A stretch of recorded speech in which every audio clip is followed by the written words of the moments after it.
क्यों हो रही है और क्या उद्देश्य है उसका? एक्चुअली अयोध्या मामले को लेकर के सुप्रीम कोर्ट ने जो हमारे समाज के साथ, हमारे सोसाइटी के साथ इनजस्टिस किया है, उसके अगेंस्ट में हम लोग बहुत बड़ा आंदोलन करने जा रहे हैं। फिर से डेट की घोषणा हम जल्दी करेंगे।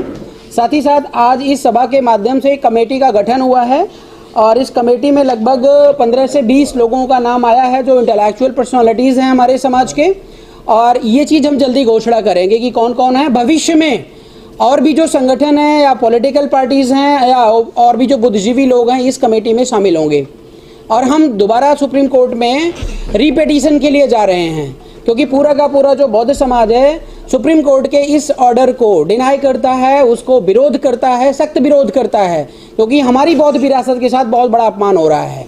इसके लिए आप क्या कोर्ट के थ्रू जाएंगे या राजनीति के थ्रू जाएंगे या जो आपने संगठन बने हुए अलग अलग उनके थ्रू जाएंगे? नहीं, हमारा तो पहला स्टेप ये है कि देखिए, हम लोग बाबा साहब भीमराव अम्बेडकर के पुजारी हैं, ठीक है ना। हम उनको बहुत दिल दिमाग से हर चीज़ से मानते हैं, इसलिए भारतीय संविधान की हम बहुत बड़ी इज्जत करते हैं। लेकिन भारतीय संविधान को जो चलाने वाले लोग हैं उनके दिमाग में गोबर भरा हुआ है। वो हमारे देश और संविधान का संवैधानिक तरीके से शोषण कर रहे हैं, और वो चीज़ हम जो है उजागर करना चाह रहे हैं। इसलिए सबसे पहला स्टेप तो हमारा यही है कि सुप्रीम कोर्ट में हम लोग रिव्यू पिटीशन में जाएंगे। साथ ही साथ हम आंदोलन की भी तैयारी कर रहे हैं, और दूसरी चीज़ क्या है, इंटरनेशनल कोर्ट ऑफ जस्टिस की भी योजना ये कमेटी के माध्यम से बनाई जाएगी। तो दोनों की लेवल भी संगठन बना हुआ है, क्या उसको भी आप शामिल करेंगे इसमें? 100% सभी का स्वागत है। अभी जो सामाजिक संगठन के लोग यहाँ पर दूर दूर पूरे भारत से हैं, वो लोग यहाँ पर नहीं आए हुए हैं, उनका स्वागत है। हम उनसे लगातार संपर्क भी कर रहे हैं और उनका सपोर्ट भी था यहाँ पर आने से पहले कि आरपी जी आप जो मीटिंग प्रोग्राम करिए, आप जैसा डिसीजन लेंगे, जो भी निर्णय लेंगे, हम लोग साथ में खड़े हैं, उनका पूरा सपोर्ट मिल रहा है। रिव्यू पिटीशन देने के लिए एक समय सीमा तय होती है, उसी समय सीमा का दौरान करेंगे आप, उससे आउट जाएंगे? नहीं, आउट कैसे जाएंगे, समय सीमा के अंदर ही करेंगे, इसलिए तो हम समय होता है। हाँ जी, 30 दिन का। हाँ, तो जल्दी ही कर लेंगे। आज 2-4 दिन के अंदर ही हम ये चीज़ हैंडल कर लेंगे।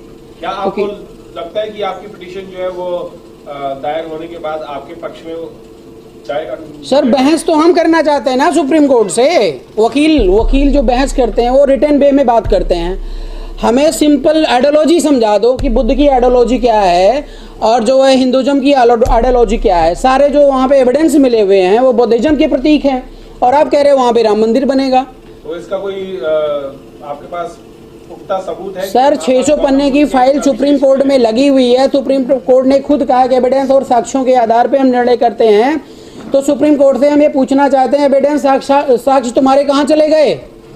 आपने सीधे सीधे जस्टिस जब ऑर्डर आया इनका, इन्होंने सीधे सीधे कह दिया कि राम मंदिर बनेगा, कमेटी या जो है ट्रस्ट का निर्माण करे भारत सरकार।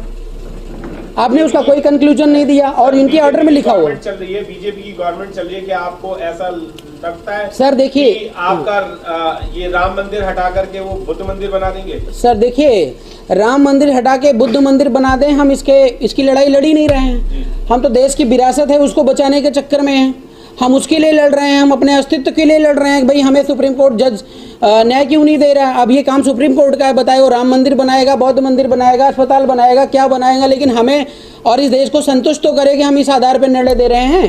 निर्णय आने के बाद आप ये कदम उठा रहे हैं, इससे पहले क्यों नहीं उठाए? क्योंकि तत्व तो पहले भी सामने। सर देखिए, सुप्रीम कोर्ट पे हमारा अंधा विश्वास था कि भाई सरकार बिगड़ती बनती रहती है, वो लोग गलत एक्टिविटी करते रहते हैं, लेकिन सुप्रीम कोर्ट जो भारत देश की एक बहुत बड़ी न्यायपालिका है वो कभी भी भ्रष्ट नहीं हो सकती है। लेकिन आज जो है ऐसा लग रहा है कि सुप्रीम कोर्ट का जो चीफ जस्टिस है या जो 5 जजों की टीम थी वो लोग नहीं चला रहे हैं, इसको मोदी, RSS, अमित शाह मिलकर के चला रहे हैं। मेरा सवाल है, जिस तरह से सुप्रीम कोर्ट में रिव्यू पिटीशन पड़ती है उसमें 99% रिव्यू पिटीशन को खारिज कर दिया जाता है। हाँ। और आपकी जो रिव्यू पिटीशन है, क्या सुप्रीम कोर्ट में किस तरह एक्सेप्ट की जा सकता है? आपके पास क्या पुख्ता एविडेंस है, वो मीडिया के सामने प्रस्तुत कर सकते हैं? हाँ जी, 100% कर सकते हैं। देखिए, मैं बता दूं कि हमारी जो पिटीशन है लोकल पिटीशन नहीं है, कॉमन पिटीशन नहीं है। जिस देश ने पूरे विश्व को ज्ञान दिया, पूरे विश्व में उनकी चर्चा है, उनका इतिहास बोलता है, ठीक है ना, उसको आप इग्नोर कर रहे हो। आप इसको कॉमन में मत ले जाइए। अभी हम दावा कर रहे हैं कि जितने भी बौद्ध स्थल मंदिर हैं इस देश के अंदर, जितने भी मंदिर हैं सबकी खुदवाई करवा लीजिए, सबकी जांच करवा लीजिए, सीबीआई जांच लगाइए ना आप। कहाँ पे है तुम्हारी सीबीआई भाई? इस मामले में सीबीआई कहाँ गई है?